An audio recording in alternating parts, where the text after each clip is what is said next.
Hello all, welcome back. ఇది final day in Shirdi. ఇంకా ఆ రోజు అక్కడి నుంచి వెళ్ళిపోతున్నాం అనమాట. సో ఒకసారి మార్నింగే లేచి ఫాస్ట్గా దర్శనం చేసేసుకుని టిఫిన్ చేసేసి వెళ్ళిపోదామని చెప్పి సో రెడీ అయ్యి టెంపుల్కి వచ్చాము. ఇక్కడైతే దర్శనం అయిపోయింది మాకు. అయిపోయాక ఇంకా టిఫిన్ కోసం వెళ్తున్నాము. మార్నింగే అలా టెంపుల్కి వస్తే ఎంత ప్రశాంతంగా అనిపిస్తుందో కదా. ఇంకా దర్శనం అయిపోయింది కాబట్టి ప్రశాంతంగా టిఫిన్ తినేసి రిలాక్స్గా కాసేపు కూర్చుందాం అనుకున్నాము. సో టిఫిన్ కోసం వెళ్తున్నాము. ఇక్కడ మా డాడీకి ఎవరో తెలిసిన వాళ్ళు ఉన్నారంట. లైక్ ఆల్రెడీ ఇంతకు ముందు వచ్చినప్పుడు తిన్నారంట టిఫిన్. అక్కడ చాలా బాగుంది, మన సైడ్ టిఫిన్ దొరుకుతాయి, ఆంధ్ర సైడ్ టిఫిన్స్ ఉన్నాయని చెప్పి తీసుకెళ్లారు.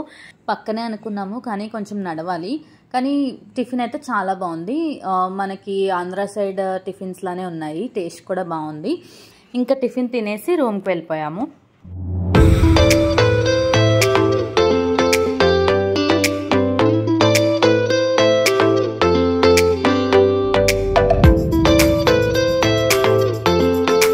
షిరిడిలో ఏ హోటల్కి వెళ్ళినా మనకి ఇక్కడ ఈ షెడ్యూల్ అయితే ఉంటుంది. లైక్ ఏ టైంకి టెంపుల్లో ఏమేమి జరుగుతాయి మొత్తం ప్రోగ్రామ్స్ అన్నీ కూడా రాసి ఉంటుంది. సో మనకి ఎక్కడికి వెళ్ళినా చూసుకుని దాన్ని బట్టి మనం దర్శనానికి వెళ్ళొచ్చు. ఇంకా అయిపోయాక రూమ్కి వచ్చేసాము. ఇక్కడ చెప్పాను కదా, అది షిరిడి సంస్థాన్ వాళ్ళదని చెప్పి మేము ఉండే రూమ్. సో అక్కడ మనకి బాబా బుక్స్ ఏం కావాలన్నది అన్నీ దొరుకుతాయి. సో మా అమ్మకి ఏవో బుక్స్ కావాలంటే అని చెప్పి ఇంకా వచ్చి కొన్ని బుక్స్ కొనుక్కున్నాము. ఇది 7 మంజరి బుక్. ఇది కొన్ని తీసుకుని ఇంక వెళ్ళిపోయామన్నమాట, లగేజ్ తీసుకుని. ఇక్కడ నుంచి నేను మా డాడీ పూణే వెళ్తున్నాము. మా ఫ్యామిలీ అంతా రిటర్న్ అవుతున్నారు. పూణే ఎందుకు అంటే నా work location Pune. So base లొకేషన్కి వచ్చామన్నారు, ఇంక వెళ్ళిపోతున్నా. అందుకే నేను అంత లగేజ్ తీసుకుని పీజీ వెకేట్ చేయడం అదంతా జరిగింది. యాక్చువల్లీ అనుకుని ఉంటారు కదా అంత లగేజ్ షిరిడీకి ఎందుకు అని చెప్పి. అంటే మళ్ళీ బ్యాక్ వచ్చి హైదరాబాద్ టు పూణే అంటే కొంచెం ఎక్కువ జర్నీ ఉంటుంది. అదే షిరిడీ టు పూణే అయితే జస్ట్ 4 hours జర్నీ మాత్రమే. అందుకే నేను లగేజ్తో సహా షిరిడీ వెళ్ళి అక్కడి నుంచి పూణే వెళ్ళాము. నన్ను డ్రాప్ చేయడానికి మా డాడీ వచ్చారు. యాక్చువల్లీ నాకు ఏసీ బస్ అంటే అస్సలు పడదు, కాకపోతే ఫుల్ ఎండ్ ఉంది. మా డాడీ పాపం నార్మల్ బస్ అయితే ఉండలేరు అని చెప్పి మా డాడీ కోసం ఏసీ బుక్ చేయాల్సి వచ్చింది. లక్కీగా ఏం వికారం రాలేదు, నార్మల్గా ఉన్నా. ఎక్కడ వికారం వస్తుందని చెప్పి ఫుడ్ కూడా నాకు ఎక్కలేదు, తినలేదు. కానీ చెప్పాను కదా మా డాడీ కోసం అని చెప్పి జస్ట్ ఒక రోటీ తీసుకుని తిన్నాము, అయిపోయింది. యాక్చువల్లీ మేము అరౌండ్ 11కి స్టార్ట్ అయ్యాము. 4:30 కల్లా మేము పూణే అవుట్స్కట్స్కి ఎంటర్ అయిపోయాము. కానీ అక్కడ ఫుల్ ట్రాఫిక్ ఉంది, చాలా దారుణమైన ట్రాఫిక్ అనమాట.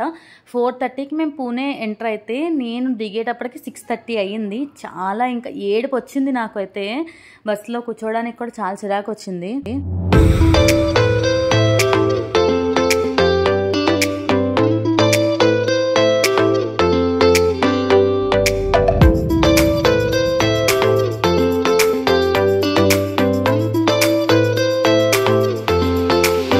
6:30కి దిగామని చెప్పాను కదా. ఆ 6:30కి దిగింది కూడా మాకు నేను వెళ్ళాల్సిన పీజీకి దగ్గర కాదు. అది ఒక 1.5 hour జర్నీ. 1.5 hour జర్నీ కాస్త 2 hours అయ్యింది ట్రాఫిక్ వల్ల.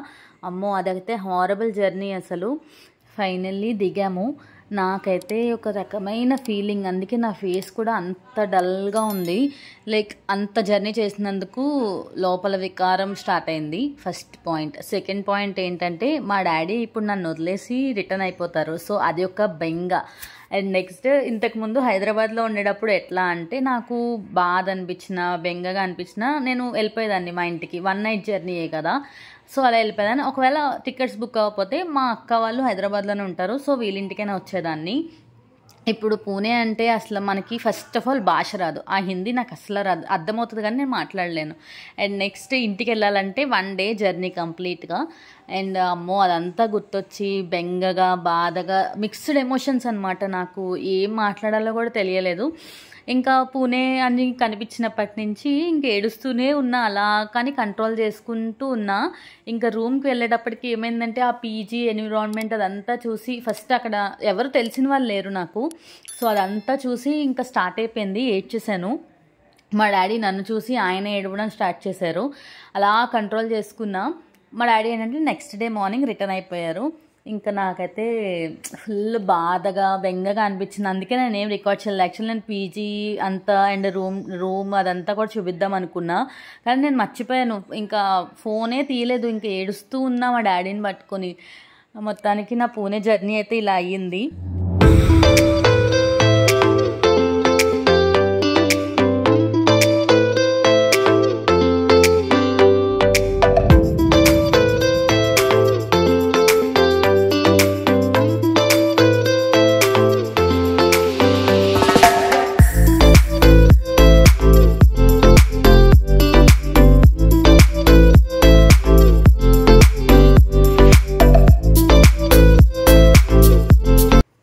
లాస్ట్ వరకు చూసినందుకు థ్యాంక్ యూ సో మచ్. ఎవరైనా ఇంకా సబ్స్క్రైబ్ చేయకపోతే మాత్రం please subscribe. Thank you for watching.